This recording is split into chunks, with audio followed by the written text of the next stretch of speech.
जय श्री राधे। जय श्री कृष्ण भक्तों, कार्तिक मास की कथा अध्याय 30।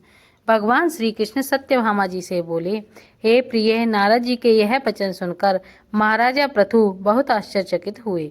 अंत में उन्होंने नारद जी का पूजन करके उनको विदा किया। इसलिए माघ, कार्तिक और एकादशी, यह तीनों व्रत मुझे अत्यधिक प्रिय हैं। वनस्पतियों में तुलसी, महीनों में कार्तिक, तिथियों में एकादशी और क्षेत्रों में प्रयागराज मुझे बहुत प्रिय है। जो मनुष्य इंद्रियों पर विजय प्राप्त करके इनका सेवन करता है, वह मुझे यज्ञ करने वाले मनुष्य से भी अधिक प्रिय है।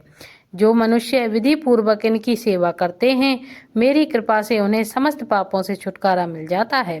भगवान श्री कृष्ण के वचन सुनकर सत्यभामा जी ने कहा, हे प्रभु, आपने बहुत ही अद्भुत बात कही है कि जो दूसरे के लिए पुण्य के फल से कला की मृत्यु हो गई, यह प्रभावशाली कार्तिक मास आपको अधिक प्रिय है, जिससे पतिद्रोह का पाप केवल स्नान के पुण्य से ही नष्ट हो जाता है। दूसरे मनुष्य द्वारा किया हुआ पुण्य उसके देने से किस प्रकार मिल जाता है, यह आप मुझे बताने की कृपा करो। श्री कृष्ण भगवान बोले, हे प्रिय, जिस कर्म द्वारा बिना दिया हुआ पुण्य और पाप मिलता है, उसे ध्यान पूर्वक सुनो। सतयुग में देश, ग्राम तथा कुलों को दिया पुण्य था, पाप मिलता था, किंतु कलयुग में केवल कर्ता को ही पाप तथा पुण्य का फल भोगना पड़ता है। संघर्ष न करने पर भी वह व्यवस्था की गई है और संघर्ष से पाप व पुण्य दूसरे को मिलते हैं, उसकी व्यवस्था भी सुनो। पढ़ना, यज्ञ करना और एक साथ भोजन करने से पाप पुण्य का आधा फल मिलता है। एक आसन पर बैठने तथा सवारी पर चढ़ने से, श्वास के आने जाने से पुण्य व पाप का चौथा भाग जीवन मात्र को मिलता है। छूने से, भोजन करने से और दूसरे की स्तुति करने से पुण्य और पाप का छठवां भाग मिलता है। दूसरे की निंदा, चुगली और धिक्कार करने से उसका सातवां भाग मिलता है।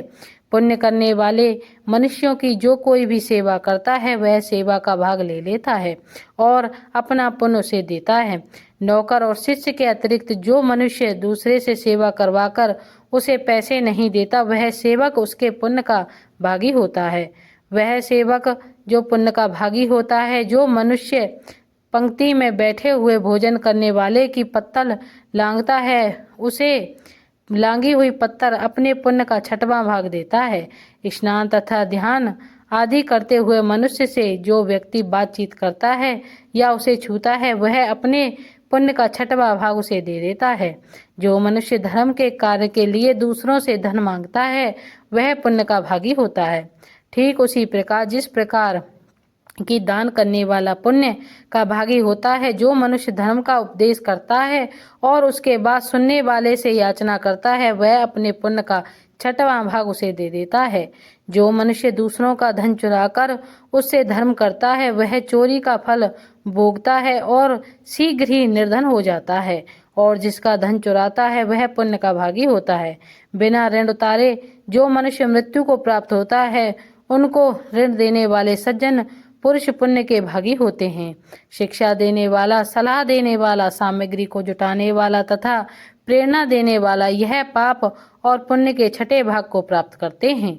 राजा प्रजा के पाप पुण्य के षष्ठ वंश का भोगी होता है। गुरु शिष्यों का, पति पत्नी का, पिता पुत्र का, स्त्री पति के लिए पुण्य का छठा भाग पाती है। पति को प्रसन्न करने वाली आज्ञाकारी स्त्री पति के लिए पुण्य का आधा भाग ले लेती है। जो पुण्यात्मा पराये लोगों को दान करते हैं, वह उनके पुण्य का छठा भाग प्राप्त करते हैं। जीविका देने वाला मनुष्य जीविका ग्रहण करने वाले मनुष्य के पुण्य के छठे भाग ले लेता है। इस प्रकार दूसरों के लिए पुण्य अथवा पाप बिना दिए भी दूसरे को मिल सकते हैं, किंतु यह नियम जो कि मैंने बतलाए हैं, ये कलयुग में लागू नहीं होते। कलयुग में तो एकमात्र कर्ता को ही अपने पाप व पुण्य भोगने पड़ते हैं। इस संबंध में एक बड़ा पुराना इतिहास है, जो कि पवित्र भी है और बुद्धि प्रदान करने वाला कहा जाता है। उसे ध्यान पूर्वक सुनो। आगे की कथा 31वें अध्याय में सुनेंगे। जय श्री राधे। जय श्री कृष्ण।